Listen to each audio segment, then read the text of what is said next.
Welcome. In front of me is a TCL Plex, and today I'll show you how you can boot this device into recovery mode. So to get started, hold your power button and select power off from the options. And when the device turns off, all you need to do is hold power button and volume up at the same time. Once you see the TCL logo, you can let go of the power button, just keep holding volume up, and this will then redirect you to the recovery mode, at which point you can also let go of the volume up. Next, and here you'll need to use volume buttons to navigate up or down depending on which one you press, and power button will be used to confirm whatever is selected.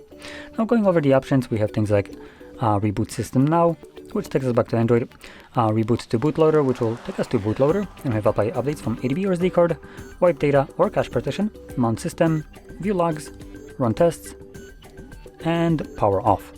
Anyway, I'm gonna stick with the first option, confirm it, and like I mentioned before, this will now reboot the device and bring me back to Android. So just a way to leave the recovery mode.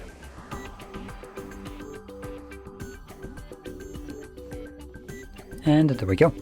So if you found this very helpful, don't forget to hit like, subscribe, and thanks for watching.